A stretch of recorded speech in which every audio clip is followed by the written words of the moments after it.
Okay. सबसे पहले मैं स्वामी जी का धन्यवाद करता हूँ जो उन्होंने इतना अच्छा यहाँ पर उद्बोधन किया है। हमारे साथ आए हुए सभी सहयोगी यहाँ उपस्थित सभी विद्यार्थी किसी न किसी तरह से आज सुबह आप मुझे लग रहा है 6-6:30 बजे से लगातार कुछ न कुछ कार्यक्रम चलते आ रहा है।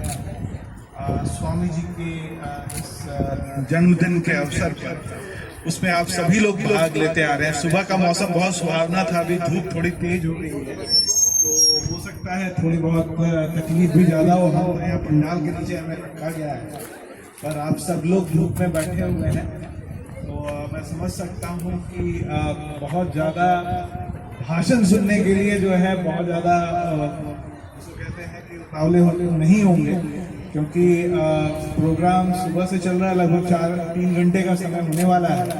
तो अब ये लगता है कि अब ये प्रोग्राम खत्म हो फिर वापस जाएं।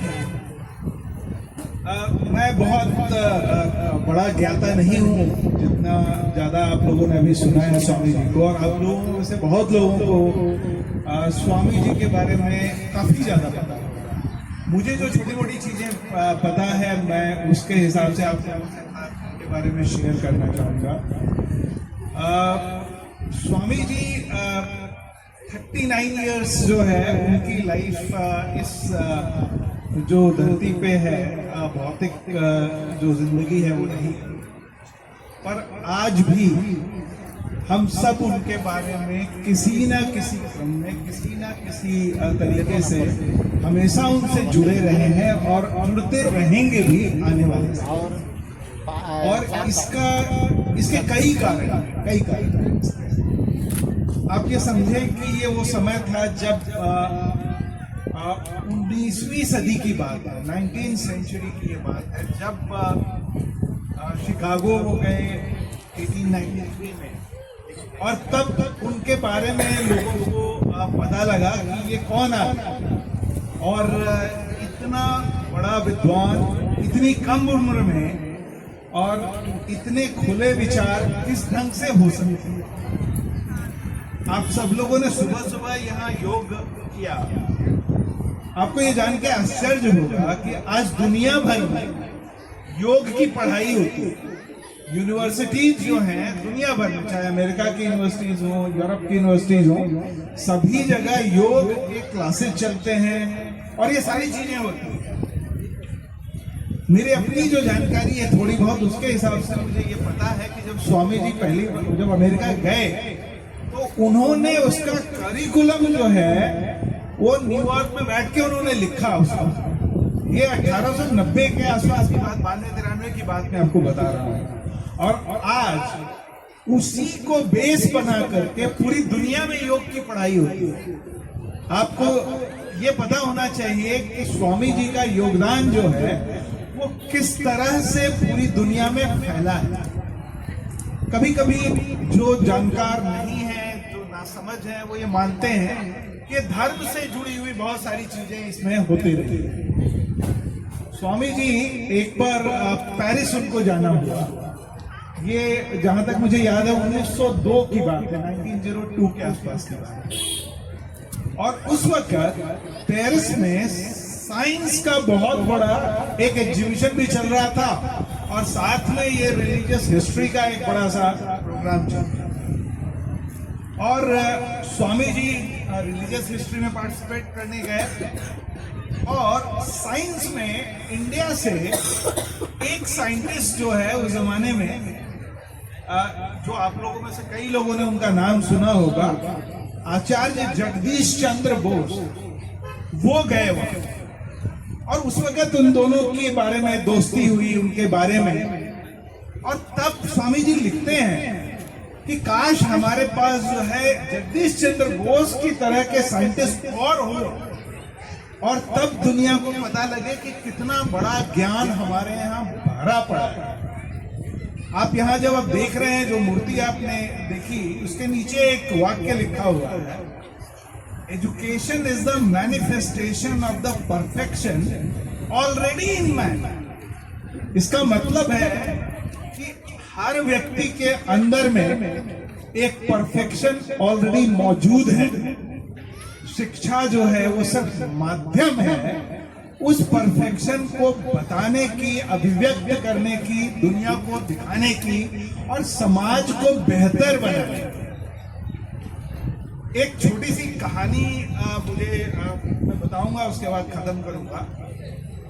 एक बार एक व्यक्ति जो है वो स्वामी जी के पास आया, बहुत दुखी होकर के आया कि मुझे जिंदगी में कुछ समझ नहीं आ रहा है, मैं बहुत दुखी हूं, मैं कुछ भी सोचता हूं, कुछ भी चाहता हूं, वो मुझे मिलता नहीं। तो स्वामी जी ने सारी बातें उसकी सुनी। आप सब में से बहुत सारे लोगों को लगता है कि मैं बहुत मेहनत कर रहा हूं, मुझे सक्सेस नहीं मिल रही, मुझे जो है वो चीज मिलनी चाहिए थी, वो मुझे नहीं हासिल हो रही। तो स्वामी जी ने उस व्यक्ति की सारी बातें सुनी और उसके बाद उसको कहा कि देखो, ये मेरा जो कुत्ता है, इसको लेकर के तुम थोड़ा वॉक करवा के घुमा करके। तो वो जो है वो वॉक करवाने के लिए वो ले गया वो व्यक्ति उसको। थोड़ी देर के बाद, घूमने फिरने के बाद वो व्यक्ति वापस लौटा। तो व्यक्ति तो बड़े आराम से था, बट कुत्ता बहुत हाँफ रहा है ना, बहुत ज्यादा हाँफ रहा था वो। तो स्वामी जी ने उससे पूछा कि तो नहीं हाँफ रहे, ये कुत्ता इतना ज्यादा क्यों हाँफ रहा? तो उस व्यक्ति ने कहा कि मैं तो बड़ा सीधा वो रास्ते पे चल रहा था, ये कुत्ता जो है इधर उधर कर रहा था और इसके कारण ये थक गया और इसीलिए हाँफ रहा, क्योंकि वो सीधा नहीं चल रहा। तो स्वामी जी मुस्कुराए और उसको कहा कि तुम्हारी हालत जिंदगी में इसी तरह की है, क्योंकि जो लक्ष्य है तुम्हारा, जो उद्देश्य है तुम्हारा, वो बहुत सीधा है, बहुत स्ट्रेट फॉरवर्ड है, पर तुम उसकी तरफ सीधा ध्यान लगाकर काम करने के बजाय अपना ध्यान भटकाते रहते हो, इधर से उधर, कभी ये सोचते हो, कभी वो सोचते हो, ये करते रहते हो, और इसीलिए तुम्हें वो लक्ष्य भी हासिल नहीं होता और तुम थक भी जाते हो और परेशान भी हो। तो उस व्यक्ति को सारी चीजें समझ में आ गई। तो कहने का मतलब है कि ऐसी बहुत सारी कहानियां आपको स्वामी जी के जीवन से जुड़ी हुई आपको मिल जाएंगी। इनके लिखे हुए विचार, इतनी किताबें हैं, आप बाहर में भी देखेंगे आपको मिल जाएगा। एक व्यक्ति इतनी छोटी सी आयु में इतनी सारी चीजें कैसे कर सकता है, ये एक अचंभी सी बात है। और वो हमारे सामने है और हम खुशकिस्मत हैं कि वो हमारे देश के सबसे बड़े सुपुत्रों में से एक है, जिन्होंने इतना कुछ दिया है और आगे भी देते रहेंगे।